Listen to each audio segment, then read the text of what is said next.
ಕಾರ್ಯಾಲಯಕ್ಕೆ ಉದ್ಘಾಟನೆಗೆ ನನಗೆ ಸಹಕಾರ ಮಾಡಿದ್ದಾರೆ. ಅದೇ ಥರ ಈ ಬರ್ತಕ್ಕಂಥ 28ನೇ ತಾರೀಕು ರಂಗಮಂದಿರದಲ್ಲಿ ಒಂದು ಒಳ್ಳೆಯ ಕಾರ್ಯಕ್ರಮ ಅವತ್ತೇನಂದ್ರೆ ವೇದಿಕೆ ಕಾರ್ಯಕ್ರಮ ಮಾಡ್ತಾಯಿದ್ದೀವಿ. ಆ ವೇದಿಕೆ ಕಾರ್ಯಕ್ರಮ ನಮ್ಮೆಲ್ಲ ಜಿಲ್ಲಾದ ಎಲ್ಲ ಮಂತ್ರಿಗಳಾಗಲಿ, ಶಾಸಕರಾಗಲಿ, ಪೂಜ್ಯರಾಗಲಿ, ನಮ್ಮೆಲ್ಲ ಬೀದರ ಗಣ್ಯರು, ಎಲ್ಲ ನನ್ನ ಅಕ್ಕ ತಂಗಿಯರು, ಎಲ್ಲ ಸಮಾಜದ ಎಲ್ಲ ಅಣ್ಣ ತಮ್ಮಂದಿರು, ಆ ಸಮಾಜ ಈ ಸಮಾಜ ಅಂತಿಲ್ಲ, ಎಲ್ಲರೂ ನಮ್ಮ ಬಸವಣ್ಣವ್ರು ಹೇಳಿದ ಇವನಾರವನೆಂದೆನಿಸಿದಿರಯ್ಯ, ಇವ ನಮ್ಮವ ಅಂತೆನಿಸಿದಿರಯ್ಯ ಅಂತ ಆ ವಚನದಲ್ಲಿ ನಾವು ಎಲ್ಲರೂ ಒಂದೇ, ಎಲ್ಲರೂ ಅಣ್ಣ ತಮ್ಮರಿದ್ದಪ್ಲೆ ಎಲ್ಲ ಧರ್ಮದವರು ಬಂದು 28, 29 2 ದಿವಸ 29ನೇ ತಾರೀಕು ದಿವಸ ಸಂಗೀತ ಕಾರ್ಯಕ್ರಮ ಇಟ್ಕೊಳ್ಳಲಾಗಿದೆ.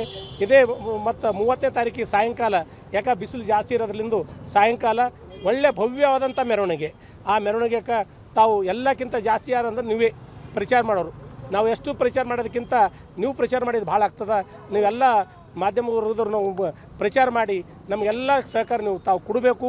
ಅದೇ ರೀತಿ ನಮ್ಮೆಲ್ಲ ಗಣ್ಯರು ನಮ್ಗೆ ಸಹಕಾರ ಕೊಡಬೇಕಂತೇಳಿ ನಾನು ಎರಡು ಮಾತು ಮುಗಿಸ್ತೀನಿ. ಶರಣಾರ್ಥಿ.